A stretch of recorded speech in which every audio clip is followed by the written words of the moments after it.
To the NFL here after a disappointing 2025 season for Joe Burrow and the Bengals that saw the team go 6-11. Cincinnati got busy this offseason, beefing up their defense, headlined by the acquisition of Dexter Lawrence from the Giants.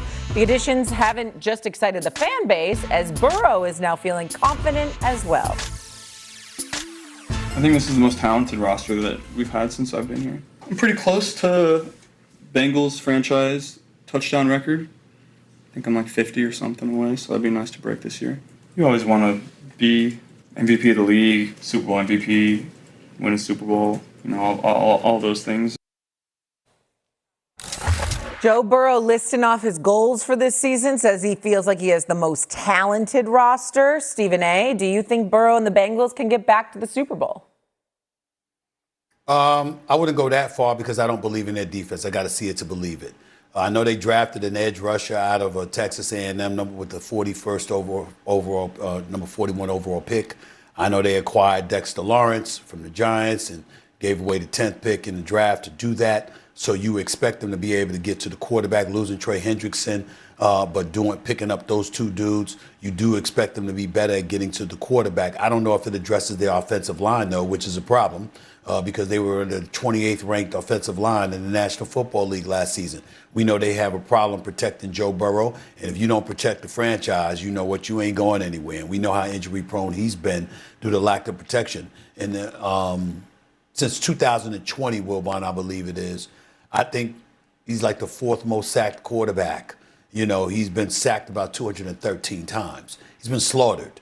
And so that is why there was some trepidation about his willingness, his excitability about playing football. He gave people the impression he was contemplating retirement, for crying out loud, because of how bad he was getting beat up. So when I see a team that has a Jamar Chase, a T. Higgins, they have an elite offense. But did you upgrade the protection for Joe Burrow? That's number one. And did you do something for your secondary? That's number two, because their defense was horrid. All of those are question marks. Total defense, 31st last year. Scoring defense, 30th. Run defense, dead last. Third down defense, they were 28th in the league. Red zone defense, they were 24th. These are problems. And, of course, having some guys to get to the quarterback can help it, but that doesn't cure it. And that's what we're looking at right now. Again, your secondary. Is it going to be better? And number two, did you buffer your offensive line to protect Joe Burrow more? Those are the two interesting questions about Cincinnati. Yeah, see, we had our only loud disagreement of the day over Elway and that bad man, because we're going to agree down the line again here, Stephen A. So, what you mentioned the secondary, and they did draft in the third round Tacario Davis. But he's going to have to step in and play a lot, if not start. Cassius Howell's going to have to step in and play a lot, if not start. We talk about two rookies they'd have to depend on to buttress that awful defense. And I completely agree with you. I don't see any of this stuff. I understand where Joe Burrow is coming from about having a talented team and being glad that he has that.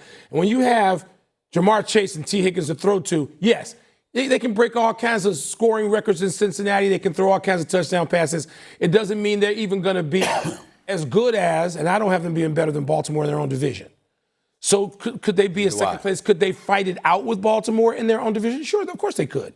But, look, Cincinnati, it's interesting. So they've had quarterbacks who maybe weren't Joe Burrow, but, they've gotten to the Super Bowl each one time. Kenny Anderson, who at the time held the league record for pass completion percentage in a season, Kenny Anderson got to 1. Boomer Esiason got to 1.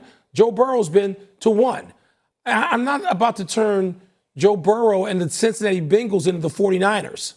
I don't see them, necessarily being lining up for multiple trips, Shay, to the Super Bowl. I hear what you're saying. I will say this. I think a lot of this, forget how talented, how many people they've signed in free agency and through the draft on the defense, this depends on Joe Burrow's health. If Joe Burrow is healthy, the Bengals can win football games. Also, the only head coach that is remaining in the AFC North is Zach Taylor. The only team that has familiarity there now becomes the Cincinnati Bengals. They've missed the playoffs three straight seasons. If they can find a way to keep the quarterback healthy and keep some consistency and get a little bit better on defense and a little bit better at the line. A lot better on defense. They played a lot better at the better. end of the season last year, though. Still can they wound up build off 30 of that is what I'm thinking about. We're presuming see. a lot. Well, let me say this to you. You talk about John Harbaugh. You talk about John Harbaugh being gone, Mike Tomlin being gone, obviously Kevin Stefanski being gone. You know what? Just because Zach Taylor is still there doesn't mean he deserved to be. I agree again. Say that much. Yes. Well, we'll see. Yeah. Say that much. Last time the Bengals went to the Super Bowl, it was in Los Angeles. Where is the Super Bowl this year? In Los Angeles. We stay in the AFC North. The Browns head coach Todd Monken praised quarterback Shedeur Sanders' development on Wednesday, saying, quote, I think Shedeur's come miles in terms of his progressions, getting the ball out, his understanding of concepts, end quote. Sanders and Deshaun Watson split first-team reps on Wednesday during practice. Watson is finally healthy after suffering an Achilles tear in October of 2024. Meanwhile, Sanders is looking into the Browns' starting quarterback job after starting the final 7 games of the 2025 season. We remember that. So what is more likely here? Shedeur Sanders becomes a franchise quarterback, or Deshaun Watson resurrects his career, Will Bond? Shay, these seem both unlikely to me. Deshaun Watson, it's been a long time.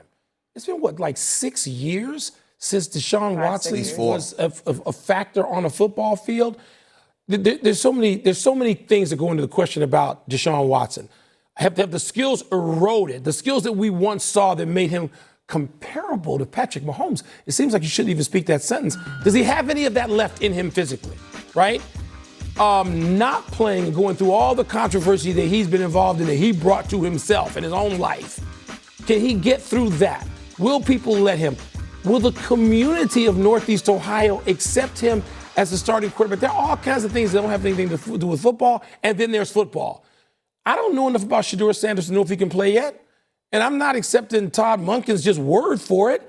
He's going to have to show a lot better than he did in those starts at the end of last year. The Cleveland Browns are a bad football team. So answer the question. Which is more likely?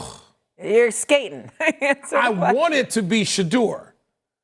I'm afraid it's Deshaun Watson. Deshaun Watson resurrects his career. Stephen A., what do you think?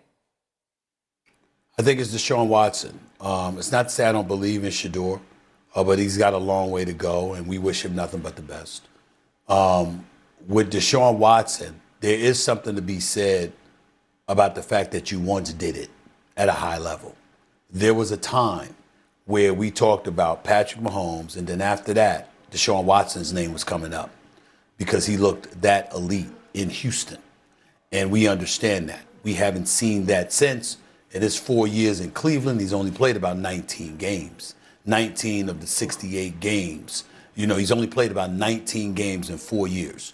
So, but they've invested this money in him, $230 million guaranteed.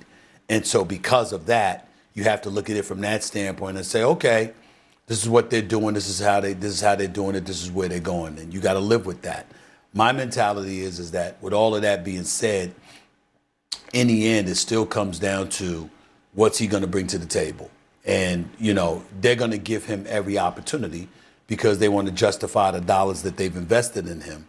And if you've done it once before, Will Bond, it's not like an injury derailed you.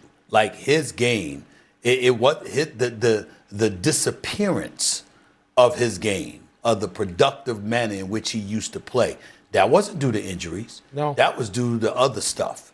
So somehow, some way it got into his head, and it really, really derailed his performances. One would like to believe he could get that back. And I think Cleveland's hoping for that, too, and they're going to give it every opportunity. And that's why I say Deshaun Watson instead of Shedeur Sanders. And you know what, Stephen A., we got to underline that $230 million.